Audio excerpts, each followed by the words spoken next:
윤한 전화로 언쟁을 했다? 이런 얘기까지 나오고 있어요, 지금. 언쟁을 벌였다고요? 다 1월 얘기입니다. 1월. 그 논란과 여러 가지 일이 있었던 그 1월의 얘기예요, 지금요. 여기 보시면. 우선 그 전화 통화를 했다는 그 당시 전후 상황을 알 수 있는 1월 당시의 발언들, 그리고 최근의 발언까지 묶어봤습니다. 들어보시죠. 프랑스 혁명이 왜 일어났을 것 같냐. 그 당시 마리 앙뚜아네트인가 이분의 어떤 사치, 난잡한 사생활 이런 것들이 이제 하나하나 드러나고 감성이 폭발된 것이다. 그 문제는 기본적으로는 함정 몰카이고 그렇지만 그 전후 과정에서 분명히 아쉬운 점이 있고 국민들께서 걱정하실 만한 부분이 있었다고 저도 생각합니다. 제 입장은 처음부터 한 번도 변한 적이 없습니다. 대통령님과 이 문제에 관해서 논의가 있었습니다. 바로 이 논의는 아니지만 이 관련한 여사님 이슈에 그러면 관한 디올백 수수 사건에 대해서도 논의하셨습니까? 대통령께? 제가 대통령님과 논의한 내용을 상세히 다 알려드리는 건 적절하지 않은 거예요. 그러니까 대통령님의 입장은 사과가 필요 없다. 그러니까 사과가 필요 없다라고 그런 입장인데 새로운 내용들이 많이 나와요. 당시에 뭐 접촉이 있었고 대통령의 생각은 사과가 필요 없다는 입장이었다. 한동훈 위원장이 직접 얘기한 거예요, 저렇게. 이런 상황에서요. 다음 보겠습니다. 김경률 당시 비대위원의 저 발언, 마리 앙뚜아네트. 이거 굉장히 파장이 컸죠. 그게 1월 17일인데 그 이후에 윤석열 대통령과 한동훈 당시 비대위원장이 전화 통화를 했고 언쟁을 벌였다라는 내용이 보도되고 있습니다. 당시에 1월에 저 사안을 가지고. 하나 더 보죠. 또 있습니다. 그리고요, 김건희 여사가 보낸 문자에 대해서 한동훈 당시 비대위원장이 답장을 안 했죠. 무시했다고도 볼 수 있습니다. 무응답입니다. 이거에 대해서 윤석열 대통령이 경로를 했다. 언짢아 했다. 그러면서 여기 보시면 이런 XX인데 어떻게 믿나? 굉장히 험한 표현이 등장했다. 이렇게까지 보도가 또 되고 있어요. 당시에 친윤계 의원들은 한동훈 충정은 있으니 잘 다독여서 가야 됩니다. 라는 또 얘기를 했다 그래요. 전화 통화를 통한 언쟁. 그리고 어떻게 믿냐. 굉장한 경로를 표현했다. 이런 게 지금 뒤늦게 또 나오고 있는 겁니다. 알려지고요. 강성필 부위원장. 네. 지금 이게 경쟁 정당에서 벌어지고 있는 상황이에요. 솔직히 좀 약간 속으로는 무슨 생각을 하시는지 좀 먼저 짧게 알려주시고요. 그리고 전화로 언쟁을 벌였다. 이걸 어떻게 봐야 될까요? 일단 그 여당이 잘 돼야 야당도 제대로 잘 싸우고 국민께 사랑받을 수 있는데 집안 싸움을 국민들이 제일 싫어하니까 정말로 걱정입니다. 그런데 이제 보시면은 윤석열 대통령과 한동훈 당시 비대위원장이 전화로 언쟁이라고 나오잖아요. 언쟁. 네. 저는 이게 언쟁이라고 생각하지 않고 이건 순화된 말이다. 그러니까 최근에도 어떤 토크쇼 보니까 윤석열 대통령의 감정에 대한 3단계를 말씀해 주시더라고요. 어떤 패널이. 1단계 역정, 2단계 경로, 3단계 대노. 그러니까 화가 나는 어떤 수위에 따라서 이렇게 올라가거든요. 근데 지금 그 본인의 배우자를 지칭해가지고 김경률 당시 비대위원장이 말이 앙뚜아네트라고 얘기를 했는데 또 그 이후에 또 한동훈 전 비대위원장이 문자도 익십했는데 그 윤석열 대통령께서 화가 안 났겠습니까? 그래서 전화를 했겠죠. 그래서 뭐라 했는데 그것을 제가 봤을 때 언론에서는 그래도 순화해서 언쟁이라고 표현했을 것이다. 하지만 저는 3단계인 대노 수준에 이루었을 것이다 라고 생각을 하고 그러다 보니까 이런 사람을 어떻게 믿나 이런 XX를 그러면 격한 말까지 이루어지지 않았겠습니까? 그렇기 때문에 저는 윤석열 대통령의 주변에 계신 분들은 한동훈 후보가 당대표가 되면 당대표와 대통령이 불화 때문에 당정이 혼란이 온다. 그래서 한동훈 후보가 그 당대표가 되면 안 된다라고 이렇게 굳고 지금 반대하고 있는 게 아닐까 싶습니다. 박상수 위원장. 당시 상황 보면 저 정도 상황이면 벌써부터 그때부터 굉장히 좀 심각했던 관계로 간 것 같단 말이에요. 저런 얘기가 나오는 거 보면.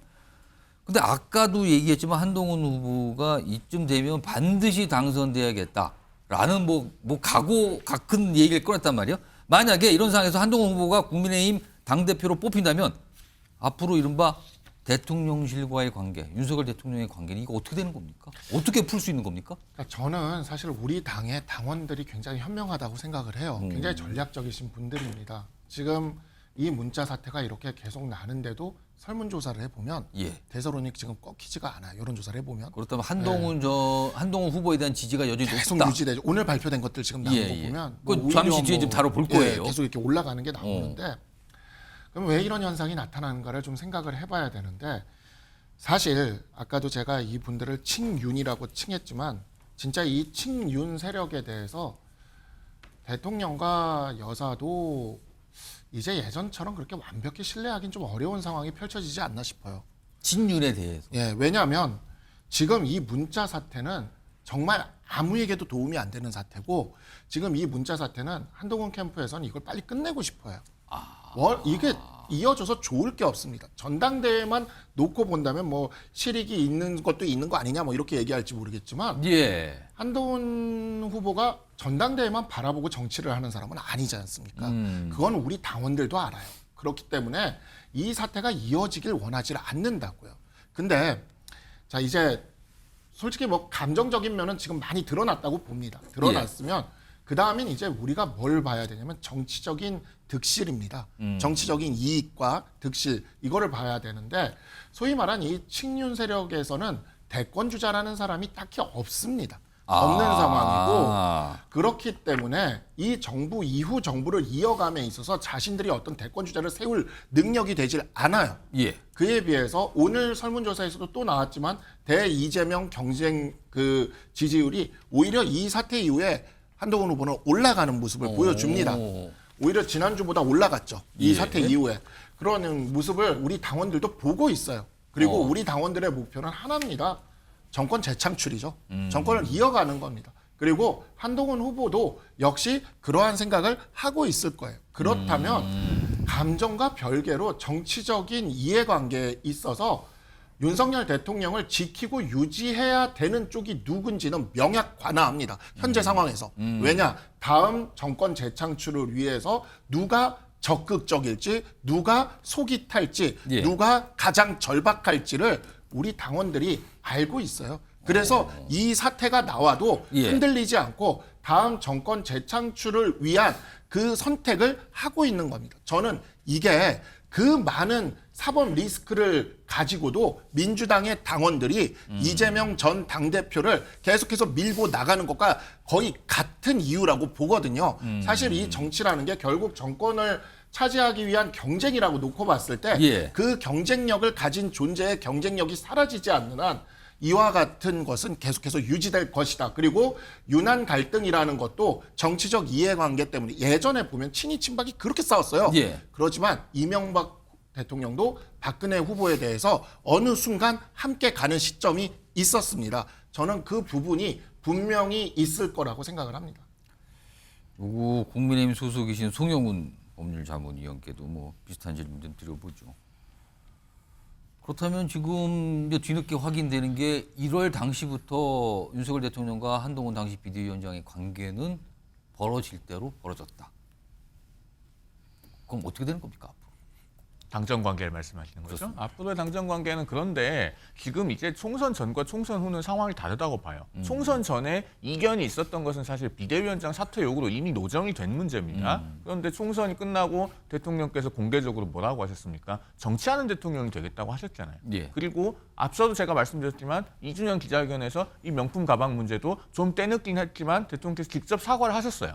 그리고 지금 이 문자 메시지 공개는 앞서도 우리 박상수 위원장도 칭윤이라고 좋은 표현을 써주셨는데 정말 대통령이나 대통령 배우자의 의지와는 다른 의도로 공개가 되고 누설되고 있을 가능성이 충분히 존재합니다. 그렇다면 윤석열 대통령 또는 김건희 여사와 이른바 친윤이나 꼽히는 이 세력의 정치인들을 지금 분리해서 보고 계시는 겁니까? 그렇습니다. 그리고 앞서 그 김건희 여사가 진중권 교수와의 통화에서도 사적 이익을 추구하는 세력이 있다는 것을 알고 있다. 이렇게 표현을 하잖아요. 그러면은 만약에 지금 이 문자 메시지 사태로 공격을 받고 있는 한동훈 전 위원장이 당대표가 된다고 하더라도 예. 다시 또 식사를 하고 만찬을 하고 회동을 하고 하면서 당정 관계를 대통령과의 관계를 복원하고 예. 당정 관계를 앞으로 안정적으로 구축할 수 있는 기회는 충분히 있다. 그리고 지금 대통령실과 당은 순망치한의 관계입니다. 입술이 없으면 이가 시리다고 하죠. 지금 그 108석의 여당과 그다음에 저런 거대 야당이 무슨 탄핵 청문회를 한다고 하는데 그런 전국에 놓여 있는 대통령실과는 결국은 손잡고 함께 갈 수밖에 없는 것이고 함께 가야 됩니다. 이 대통령이나 여당 대표나 다 프로들이기 때문에 그 예. 문제는 전당대회가 끝나면은 충분히 해소 가능하다고 봅니다. 자, 이런 상황에서요, 지금 한동훈 전 위원장이 사실은 다른 경쟁 후보로부터 사실은 어떤 공세를 많이 받았죠. 특히 원희룡 후보로부터 많이 공세를 많이 받은 편인데 이건 또 다른 갈래인가요? 원희룡 후보와 일종의 러닝메이트가 된 인유한 의원, 최고위원 출마를 하고 있는데 한동훈 후보를 향해서 무슨 소통이 안 된다. 내가 알고 있다. 약간 이런 취지의 얘기를 꺼냈는데요. 들어보시죠. 원희룡 후보가 사람이 좋고 아는 게 많고 또 정도를 갑니다. 머리가 워낙 좋다 보니까 모르겠습니다. 저희들이 같이 일할 때는 많이 이렇게 의논을 하면서 가지 않았습니다. 그러나 이제 많은 요청을 선대위원장 할 때 내가 같은 위원장이니까 저 많이 사인을 보냈는데 선거 전략을 못 짰습니다. 전화 몇 통하고 문자 몇 번 주고받고 그게 다였습니다. 많이 부족해. 조금이 아니라 엄청나게 부족했습니다. 김종욱 전 행정관. 인유한 의원의 주장대로라면 한동훈 후보가 뭐 지방자치단체장들에게 지방자치단체장의 문자에 뭐 답장을 하지 않았다. 뭐 이런 걸 갖고 뭐 답시도 못 받다 토로하는 분도 있다 얘기했는데 이건 무슨 상황입니까 이거는? 저는 뭐 그런 가능성이 높다고 봐요. 대통령 부인이 보낸 텔레그램 문자에 대해서 실었는데 뭐 광역자치단체장 정도의 영부인 내용. 문자도 답장을 안 할 판인데 지금 그 말씀인 건가요 지금? 그렇죠. 그러니까 제가 볼 때는 정치인으로서 아직까지 미숙한 게 아닌가 생각이 들어요. 또 더 잘 아시겠습니다만 정치는 어디 가나 웃고 또 웃고 뭐라고 해도 또 웃어야 되는 것이죠. 동시에 뭐 이른바 콜백을 뭐 아주 잘하는. 예, 그래서 내가 너와 같이 가고 있고 너의 얘기를 경청하고 있어라고 하는 느낌을 줘야지만 밖에 나가서 또 좋은 이미지가 나오는 것이고 나의 세력이 만들어지는 건데 대통령 부인의 내용에 대해서 신뢰할 수 없다 또는 시그널이 다르다라는 이유만으로 이 중대한 사안이지 않습니까? 예. 명품백 문제와 관련해서 어떤 형태로든지 국민들의 어떤 남들의 분노와 의혹이 있다면 선거를 앞두고 있는 공당에서 그것도 집권 여당에서는 이 문제에 대한 대책을 세웠어야 되는데 거기에 대해서 아무런 문제가 없었고 해결 방법은 대통령과 만나서 외출에 아무 일이 없었다는 것처럼 폴더 인사를 하면서 끝나버리는 상황. 저는 이건 제가 볼 때 올바른 정치가 아니라고 생각을 하는 거기 때문에 누구 말대로 좀 정치적 유불리를 따져서 자신에게 불리한 사람에 대해서는 전혀 반응하지 않는 것 아니냐라고 우리는 추정해 볼 수 있는 거겠죠. 광역단체장 정도면 적어도 한 광역 단위에서 그 사람을 선택한 분입니다. 나름대로 정치적이든 행정적이든 매우 유의미한 인사이고 그것이 자당의 출신이라면 당연히 그분이 어떤 얘기를 하는지 듣고 소통에 대한 측면들이 분명히 있는 거죠. 그래서 그런 측면에서는 아직까지 정치적으로 미숙하다라고 밖에는 달리 설명할 방법이 없는 것이고 이 미숙점들은 아니 알겠습니다. 뭐 대통령 부인이 보내온 문자를 신뢰할 수 없다고 하더라도 그걸 씻는다는 건 상식적으로 납득하기 어려운 측면들은 분명히 있는 거죠. 그리고 그 내용도 되게 문제가 있어요. 왜냐하면 대통령이 경로했다고 문자에 다 나와 있지 않습니까? 이 정도 상황인 것이고 또 오죽하면 그 내용 중에서 가장 큰 문제가요. 댓글틈이라는 단어가 나오는 게 가장 큰 문제 중에 하나예요. 그런 내용도 포함이 이게 공개가 됐는데요. 이거 되게 중대한 사안입니다. 법무부 장관 이 댓글팀을 대통령 부인이 운영했는지 안 운영했는지 알 수 없어요. 하지만 그 내용이 나와 있고요. 여기에 대해서 또 장해찬 씨 말에 의하면 한동훈 후보는 법무부 장관 시절에 했다고 얘기를 해요. 뭐 여론 뭐 담당하는 무슨 팀이 확인은 안 됩니다만 그렇다면 법무부 장관이 법무부 예산으로 썼건 아니면 사비로 썼건 상관없이 이 부분은 소위 과거에 국정원이 댓글 팀을 운영했던 문제로 걸릴 수도 있거나 사실이라면요. 아니면 브루킹 사건처럼 걸릴 수도 있어요. 저는 이런 내용들이 이번에 다 공개적으로 드러났다라고 하는 거죠. 그럼 이걸 묻어두나요? 그냥 민주당 입장에서는 그럴 수도 있지 뭐 집안 싸움인데 예. 냅두자라고 할 수는 없는 거잖아요. 국민도 마찬가지고. 전 그래서 제가 볼 때는 진짜 나오지 말아야 될 내용들이 이번 과정에서 다 나왔다. 사실은 이 어제 있었던 이 후보들 토론회에서요. 아니 총선 때 나만 뛰었잖아요. 거긴 뭐 하셨어요? 위원장 아니었어요? 뭐 서로들 그런 얘기하는 대화들이 토론이 오갔습니다. 어제요. 그 모습만 좀 따로 영상으로 묶었습니다. 확인해 보시죠. 공동선대본부장 위원회의를 많이 했는데 안 오신 겁니다. 전 기억나는 것이 원희룡 후보께서 저를 마지막에 불렀을 때 그때 저희가 선거운동했던 것이 기억나요. 그때 저한테 금리나 이런 말씀 안 하시고 삼겹살 같이 먹자고 하셨잖아요. 저는 근데 그건 좀 부적절하지 시간이 않냐 얼마나 없기 때문에 말씀드렸어요. 제가 일단 예. 끊겠습니다. 선대본부장 위원장이셨기 때문에 더 희생적으로 뛰셨어야 한다고 생각하거든요. 지원 유세를 좀 더 저는 해주셨어야 되고 정말 좀 책임을 뒤집어 씌우시네요. 저한테도 강남 같은 데 공천 줬으면요. 제가 정말 비대위원장보다 더 많이 해드렸을 겁니다. 세 분 왜 지원 유세는 안 하셨습니까? 거예요. 제가 지원 유세 전국에 다닐 때 왜 세 분은 지원 유세 안 하셨습니까? 이거는 물어보고 싶어요. 책임을 나눠 갖겠다는 거예요. 이게 책임지는 자세가 아니에요. 책임지는 분이 이런 말씀할 수가 없어요. 송영훈 위원 지금 어제 토론에서 한동훈 후보가 다른 후보들에게 아니 총선 때 다 위원장들 맡으셨잖아요. 왜 지원 유예 안 하셨어라고 이렇게 약간 따져 묻는 듯한 질문들을 던졌거든요. 그 답변들이 뭐 아까 나경원 후보는 아니 강남 같은데 공천 줘봤어요. 제가 왜 안 합니까? 이렇게 나왔습니다. 이게 무슨 모습입니까 지금 이제 와서 지금? 일단은요. 아마 한동훈 후보는 총선 당시에 이제 뭐 몸이 부서져라 원톱으로 뛰었으니까 그 부분에 대해서 좀 서운함이 있긴 했을 겁니다. 그러니까 공동선대위원장이라고 하시는 분들이 대부분 자기 지역구를 벗어나지 못했잖아요. 그래서 전국적인 지원 유세 또는 권역별 지원 유세 내지는 스피커의 역할을 제대로 못 해줬기 때문에 그 부분에 대한 아쉬움이 있었을 것입니다만은 그런 개인적인 아쉬움 때문에만 나온 발언은 아닌 것 같아요. 제가 봤을 때는 저 질문을 했을 때 아마 의도했던 그 예상 답변이 있었을 겁니다. 그러니까 저렇게 얘기를 하면 아마 원희룡 후보가 됐든 나경원 후보가 됐든 윤상현 후보가 됐든 셋 중에 누구 하나는 지역구를 벗어나지 못하게 된 사정이 무엇 때문에 초래가 됐다라고 하는 것을 말을 하지 않았을까.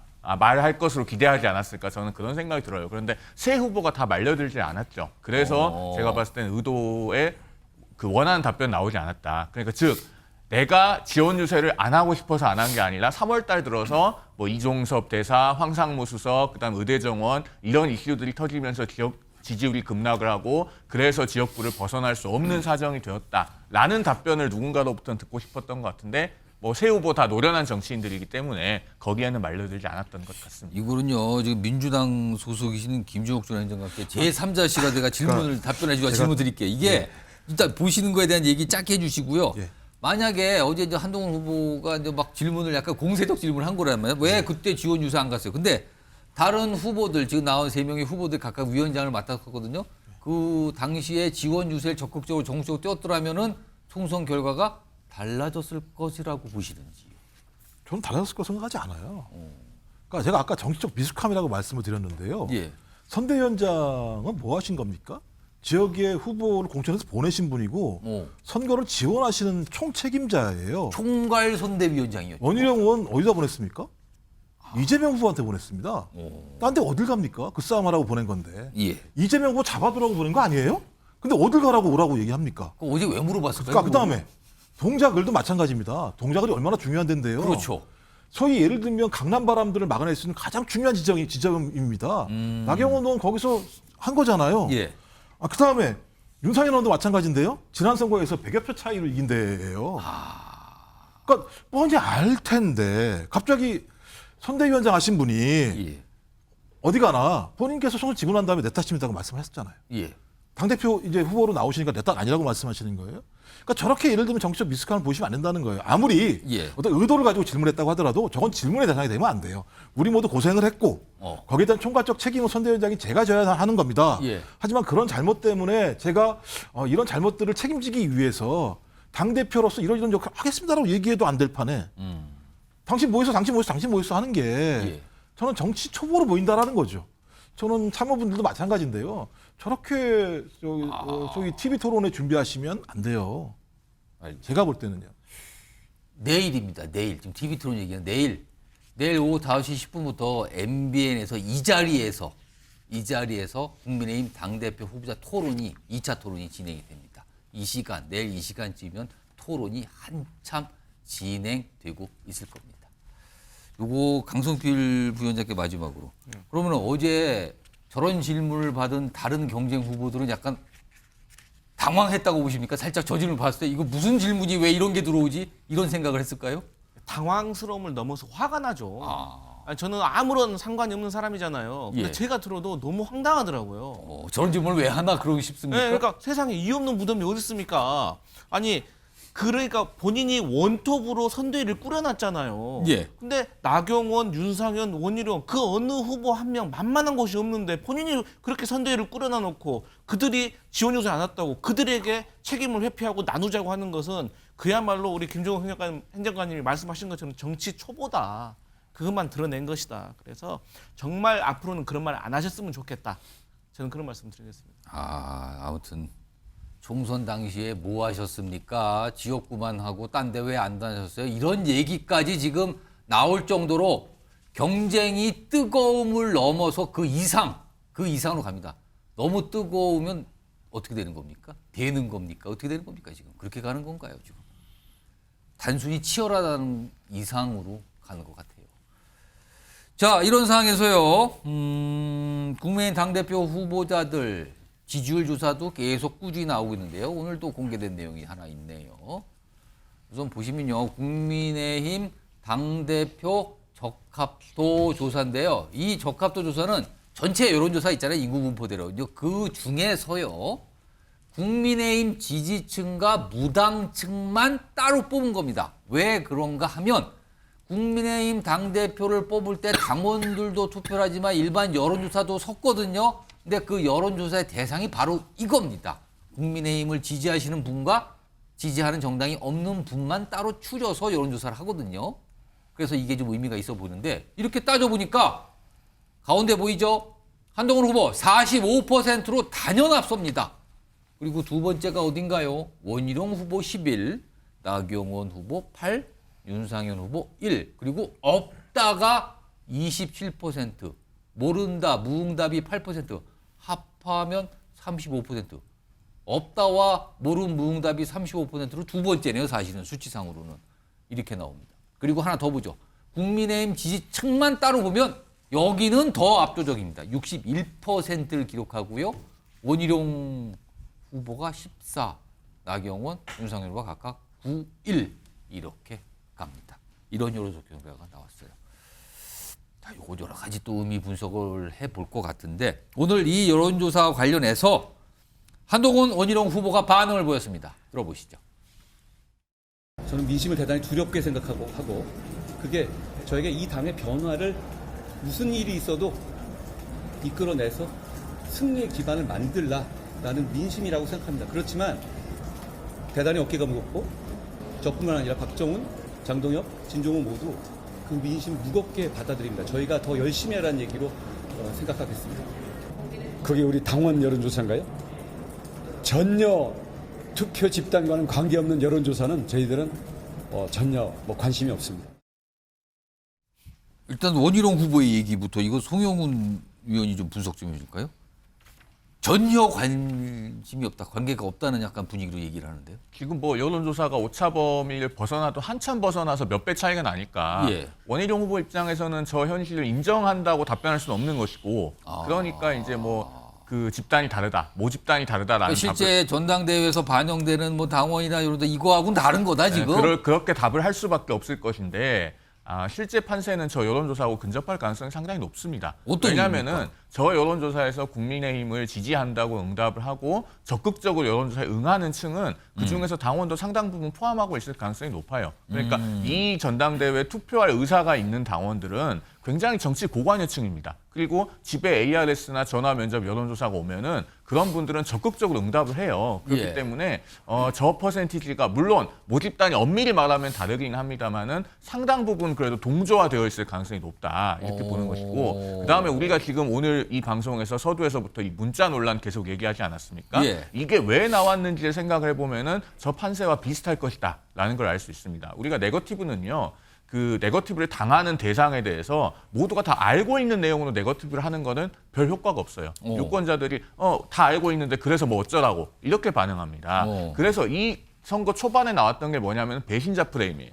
배신의 정치 얘기가 나오고 그 한동훈 후보가 되면은 당정 관계가 불안정할 수 있을 것이다. 이런 프레임을 제기를 했는데 사실은 한동훈 후보가 추구하는 그 수평적 당정 관계가 대통령실과 약간의 그 코드가 안 맞을 수 있다는 점들은 이미 당원이나 지지층이 인식을 하고 있습니다. 그래서 별 효과가 없었기 때문에 새로운 정보를 유권자들에게 주기 위해서 나온 것이 이 문자 논란이에요. 그런데 의도가 너무 뻔히 보이기 때문에 지금 큰 영향을 못 주고 있다는 것이 방금 전에 우리가 확인한 그 여론조사입니다. 예, 그래서 제가 봤을 때는 지금 10불부터 투표에 들어가니까 이제 9일 남았어요. 예. 그러면 남은 기간에 큰 변수가 있기는 어렵고 우리가 네거티브로 선거운동 기간에 선거 판세가 뒤집어진 사례는 이렇게 크게 차이가 날 때 뒤집어진 사례는 2014년 서울교육감 선거 정도가 유일합니다.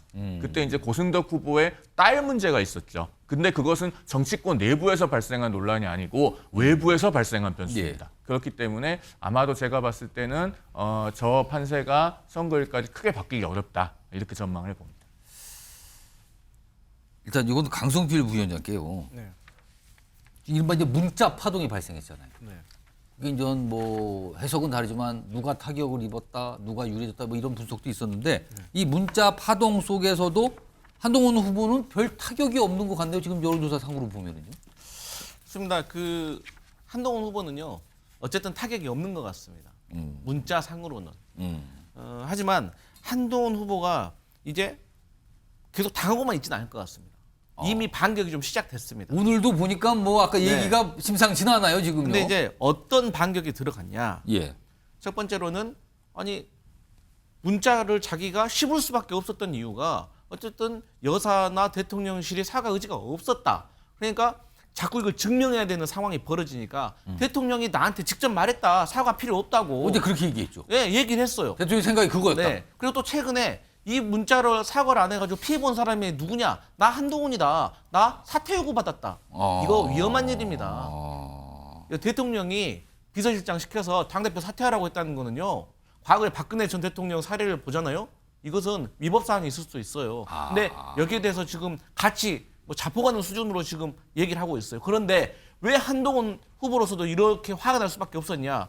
보면은 최근에 장해찬 그 전 최고위원이 지금 한동훈의 어떤 법무부 장관실의 댓글팀 의혹에 대해서 얘기를 했잖아요. 예. 또 원희룡 후보도 지금 가족이나 측근의 공천 개입설을 얘기하고 있잖아요. 예. 그러니까 한동훈 후보도 더 이상 당할 수가 없는 거예요. 이거는 뭐 지금 가리고 따질 때가 아닌 것 같다. 네. 그래서 문자 논란 자체만으로는 한동훈 후보한테 안 좋은 영향이 있을 겁니다. 하지만 그게 어대안에는 무리가 없다. 결과로는 상관이 없다. 하지만 한동훈 후보 여기에 대해서 가만히 있을 성격이 아닙니다. 그래서 반격에 나섰고 이것들이 전체적으로 국민의힘과 대통령실의 어떤 분란으로 해서 심리적 분당 상태까지 이른 것 같다. 이렇게 걱정합니다. 요거요. 제가 이 주제 마지막으로 박상수 위원장과 김종욱 위원장과 똑같은 질문 드릴 거예요. 한 제가 1분씩 시간 드릴 테니까 바로 판단을 해주세요.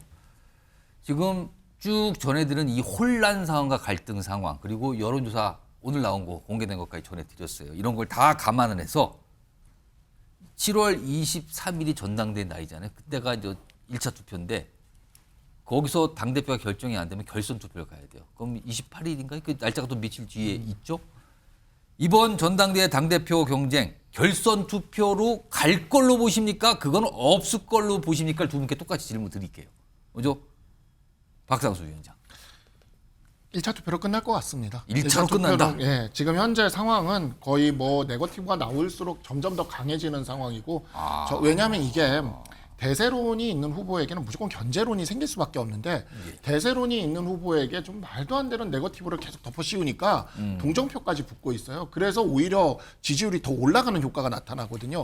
문제는 근데 그에 대해서 원희룡 후보나 나경원 후보가 어떠한 그 비전을 내세우지를 못하고 또 내일은 지금 총선 백서 갖고 공격한다고 지금 하고 있지 않습니까? 그러니까 총선 백서부터 시작해서 또 계속해서 끄집어내서 네거티브 지금 그냥 그 하나로만 쭉 갈 생각인 것 같아요. 7월 19일까지. 그러면 동정표는 더 붙을 겁니다. 그래서 지금보다 오히려 더 올라가서 한 70% 정도 선에서 끊어지지 않을까라고 생각이 듭니다. 70%까지 전망을 하시는 거기까지 하여튼 뭐 우리 그 지지층 지지율은 70% 선까지 여론조사는 나올 거고 당원은 뭐 그보다는 좀 낮게 나오겠지만 무난하게 50% 넘게 그렇게 나오지 않을까라고 생각을 합니다.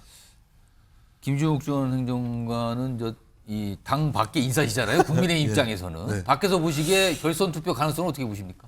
똑같이 얘기하면 이 토론이 재미가 없을 것 같아서 뭐 다르게 얘기하셔도 됩니다. 저는 그러니까 어대안에서 결어대안으로 옮긴 거 아닌가. 덜 어대한요? 결요. 결선을 가도 어차피 대표는 한동훈. 아, 결선을 간다 해도? 네네. 근데 지금 남아있는 변수가 하나가 뭐냐면 저는 대통령 변수가 남아있다고 봐요. 그러니까 지금까지 국민의힘 당대표 선거에서 대통령이 관여하지 않은 선거는 거의 없습니다. 그리고 지금 이 문제 중간에 누가 등장했느냐? 대통령 부인이 등장해 있는 상황이고 이 여진이 봉합되는 게 아니라 좀 확산되고 있는 상황입니다. 전 그렇다면 적어도 당원들 내부에서 대통령의 지분은 분명히 있을 거다라고 저는 판단을 하는 거고요. 하지만 이제 문제는 대안이 또 없다라고 하는 대안 부전을 가지고 있는 국민의힘에 있는 당원들 같은 경우는. 그러니까 한동훈 후보를 당대표로 안 만들었을 때 미래가 있는 거야라고 하는 생각을 할 거라는 생각이 들기 때문에 저는 대부분 어떤 정당이든 적절한 균형을 맞추는 모습들이 있었어요. 저는 그래서 맨 처음에 이거 어대안으로 가는 거 아니야 생각을 하다가 최근의 사태를 보면서 결어대안, 결선으로 가도 어차피 대표는 한동훈인데 만약에 결선으로 간다는 건 뭐냐면 한동훈 후보도 당대표가 된 이후에 본인이 지금까지 걸어왔던 방식과 다른 방식으로 가야 된다라고 하는 시그널의 생각이 들기 때문에 저는 그런 게 되지 않을까 저는 그렇게 예상을 합니다. 알겠습니다. 지금 여당에 뭐라고 표현할까요? 갈등 상황, 혼란 상황, 아니면 예상치 못한 전개되는 상황, 뭐 여러 가지 표현이 가능할 것 같은데 그 상황을 좀 전해드렸고요.